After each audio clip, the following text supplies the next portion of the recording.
From the decommissioned fire tower at Zoo New York, we look at the expansive natural habitats from above. Let's make our way back down to learn about the zoo's past and its future. Hi, I'm Al Gianfagna, and I'm a board emeritus at the Zoo New York.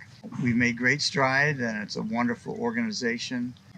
We started out very small with a few exhibits. We've expanded dramatically. One thing I've been involved with over the years in my family and many volunteers is the butterfly house. This butterfly house was modeled after the first native species butterfly house that I'm aware of in New York State at the Visitors Interpretive Center at Paul Smith's College, which is great. So we display butterflies that are native to New York. Zoo New York is a special place because we display the animals of New York State, past and present. My favorite part of being involved in this is that it's a really important community resource. We came here in 1981, and I was so pleased that we had a zoo. It had been around for many, many years, initially developed by school children. And the city ran the zoo. But in the 1980s, there was a lot of criticism about zoos across the country that they weren't very friendly for the animals. The habitats were small, and that's when the first phase of the zoo really took place.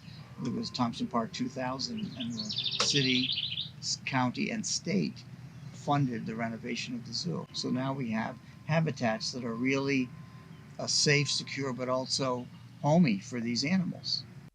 Former city manager Ken Mix has stepped into the position of board chair at Zoo New York, but this is not his first work at the organization. When I first started working for the city, there was no perimeter around the zoo, and that was one of the projects we did, put a perimeter fence around to enclose it, because it was part of the requirements of being a modern zoo. The city had been operating it for over 60 years, and it really needed a lot of work, and it came down to the point where the city council had to decide whether they were going to renovate it, make it more of a modern zoo, or close it down.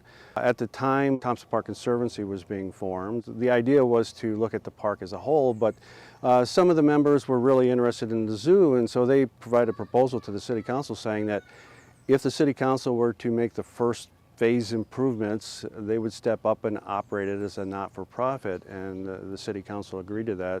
Actually, I was the project manager for the city on that phase one project, which included things like the cougar exhibit, this here elk exhibit, the wolves across the way there, and the lynx. That's what really got the zoo started in its modern form. We had to sort of reimagine what a modern zoo would be, and it turned out to be much larger exhibits. Things have evolved, so we're continuing to look at how to house animals in more natural habitats. And the other important part at the time was that the decision was made to go with native species and just highlight animals from New York State. Interim Director Dr. Mark Irwin leads the team at Zoo New York and introduces us to a rare and exciting new resident. We have an amazing, wonderful little zoo right in the heart of Thompson Park here in Watertown, New York. It's a zoo that focuses to native species, and we've got some pretty incredible animals here. The zoo is about 100 years old, and during that time it was founded back in 1920. It started out with deer and bear and some local native wildlife. We are pretty excited about some of the things on the forefront. When it comes down to it, this zoo is operated by volunteers, and we have a dedicated team of volunteers that have really made it happen. We've been able to reopen the zoo after being closed through some of the off-season, and we've got gardens being done. We're looking to have some new animals on hand for the public to see, and we have a host of events that will go on through the season as well. The zoo is home to native species, whether they are actively living in New York State or historically have been in the past. And you may see animals here that you wouldn't expect to see, and we have some animals that you wouldn't encounter in most of our other zoos. For example, we have a wolverine here. We have the only one in New York State, and they're incredible animals. They are winter adapted, so they enjoy our cold season. There's only 9 zoos in all of North America that have them.